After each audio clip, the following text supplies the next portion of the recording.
My name is Stephen Baskerville. I'm Associate Professor of Government at Patrick Henry College. I'm also the author of a recent book on the family policy, Taken into Custody. Right here. The War Against Fathers, Marriage, and the Family, the book that will give you a slightly different view of the family crisis than you are perhaps have heard before. I myself am a student of government and politics, and as is perhaps appropriate to the theme of this panel, it is as a student of government and politics that I want to welcome you here today and make a few opening remarks before we begin. I realize that we are asked to accentuate the positive here at the World Congress of Families, and I will do so in a moment. But I must also begin by observing that the family crisis is in many ways more extensive than even family defenders often realize. Threats to the family today do not come simply from impersonal forces, and they cannot be addressed simply by moralistic preaching or psychotherapeutic methods alone. The deterioration of our culture is very critical and important, but we have moved beyond that. Today, the family is threatened by specific government policies, policies that are driven by radical political ideologies, policies that destroy not only families, but freedom. As long ago as 1933, Christopher Dawson was arguing that the family was in serious decline, with parallels from Greece and Rome. In 1947, Harvard sociologist Carl Zimmerman elaborated in his book Family and Civilization. Both Zimmerman and Dawson stressed that the family had been declining, in fact, for centuries, and that it was reaching the point of no return. And both emphasized the role of the state, the role of government. Zimmerman, Carl Zimmerman in particular, emphasized an inverse relationship between the strength of the family and the strength of the state. In other words, he argued that as the state increases in power, the family weakens. And as the state loses power, when the state becomes weak for whatever reason, the family becomes stronger. In yesterday's session, Michael Ferris argued that no society that gives a government a monopoly over the instruction of children can be considered a free society. Those are my words, paraphrasing his statement. But I want to expand that principle briefly beyond the realm of education to say that no society that gives ultimate control over children to the state rather than their parents can be considered a free society.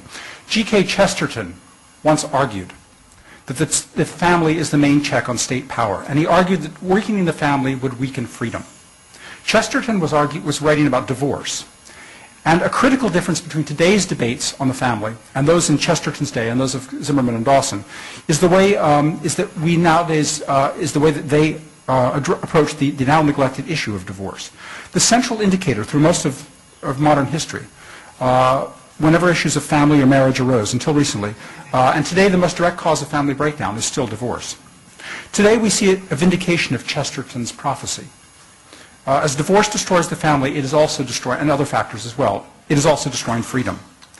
In the name of divorce and divorce-related pretexts, we are now seeing the massive destruction of not only the family, but freedom itself. This is most advanced, ironically, in the most freedom-loving country on earth, the United States, but it is rapidly spreading throughout the Western world. Mass arrests are now taking place in the United States. Mass incarcerations without trial. Forced confessions, the forced separation of children from their parents, the use of children as informers against their parents, wholesale expropriations of the property of parents, law-abiding parents, and many more violations of the most basic liberties that we in the West have taken for granted for centuries. As I say, these are now routine in the United States and taking place elsewhere, and I've documented this in my book, and I can show you the documentation if anyone is interested. We've reached the point today where divorce has become a euphemism for unprecedented government invasion of private life, as innocent Americans find their families taken over and themselves criminalized. In the name of divorce, legally unimpeachable citizens, parents, accused, convicted of no crime, charged with no legal infraction, parents, citizens sitting in their own home, minding their own business, are summoned to court and subject to repressive measures never before seen in the United States. No one denies that these measures are taking place, but they are simply rationalized by euphemisms taken from the jargon of family law. Parents in America are ordered out of their homes under the name of divorce. Parents are told they may not see their children upon pain of incarceration. Children are summarily removed from their parents with no evidence of wrongdoing. Parents find their property, including their homes, summarily confiscated. Parents are summarily ordered to pay huge sums to officials they have not hired for services they have not received or sought on pain of incarceration.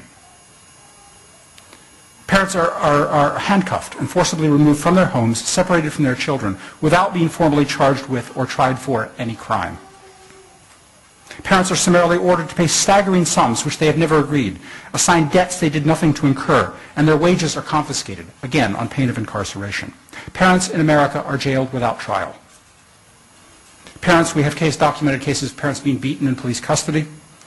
We have parents being ordered on pain of incarceration not to speak to the media about these abuses that I've outlined. I repeat, all of these measures are now routine in the United States, and no one denies that they are taking place.